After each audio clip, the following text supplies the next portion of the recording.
So for both of you guys, when offense goes into a drought, how discouraging is that? How do you try to fight your way back out of it?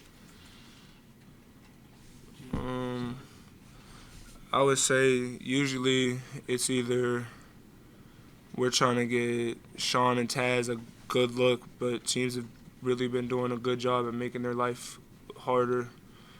Once it breaks down, we just kind of try to space the floor, attack the rim, kick to an open guy, whatever that may be. But tonight it was a little bit frustrating, but on to the next one.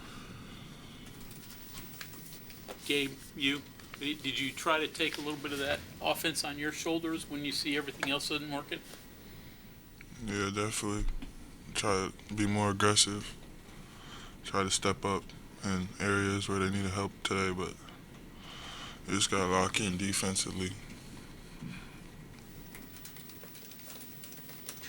So as much as offense, Gabe, you think it's defense that you need to improve upon first? I mean, if we ain't scoring and they ain't scoring, it's gonna be a battle. But if we ain't scoring and they score, the outcome ain't gonna be in our favor. What happened on the defensive end? It's a number of things. Just knowing the scout, knowing your personnel, who you're guarding, what they can do. We were late, or we just didn't rotate at all, and I just feel like we just need to come together and just. It starts with me and him. We've been here the longest, so we gotta have some leadership and talk to the new guys and try to instill that. Get back to West Virginia basketball, because this right now, I don't know what this is. Gabe, what kind of tough matchup is the Big Groves kid? What you say? What kind What of tough? kind of matchup? How tough is a matchup is it with the Groves kid, the big one? I don't think it's a tough matchup. Anybody in this league against me. I don't really think. I think he's a regular player for real. Jalen, you mentioned teams have been doing kind of special things with Taz and Sean. Is it ball denial more than that, or what exactly have they been doing defensively to limit those guys? They're just like, especially with Sean, they're just kind of either switching out on any action that he's involved in, so he can't even catch the ball, or they're just running him off the three-point line, making him put the ball on the ground, and they bring an extra defender, and then he has to kick it, and then the ball's out of his hands.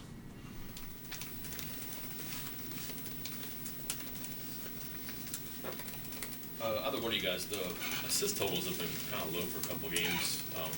Is that kind of indicative of some of the offensive struggles? It's hard to get into things, I think, and maybe they are taking the ball away from people who can distribute it.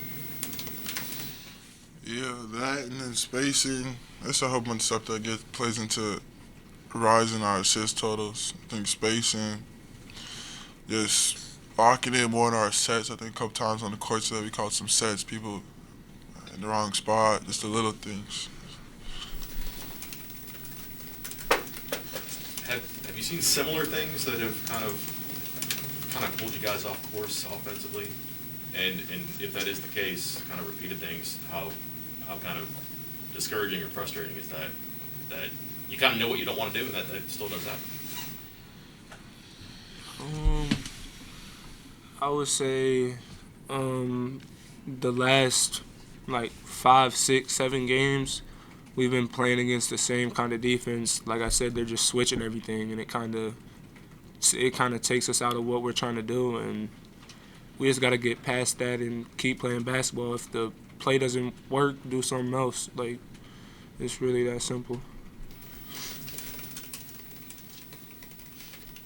Jalen, you mentioned getting back to kind of West Virginia basketball. How do you guys go about that process?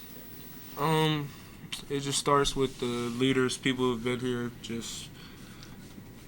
Every day in practice, we gotta bring that defensive intensity. We gotta rebound every ball. We just gotta play hard. You can just tell when it's we're out there dead in the water. So we gotta go back to the drawing board. We're gonna get it fixed in practice, and we'll go get one at Arkansas.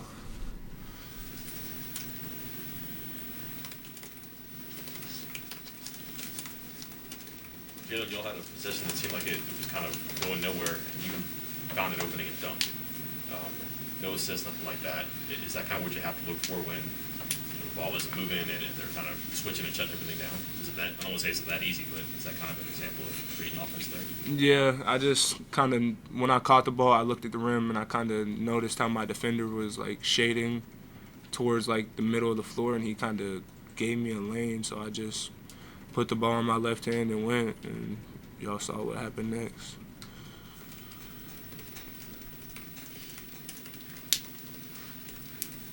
Any other questions for our players?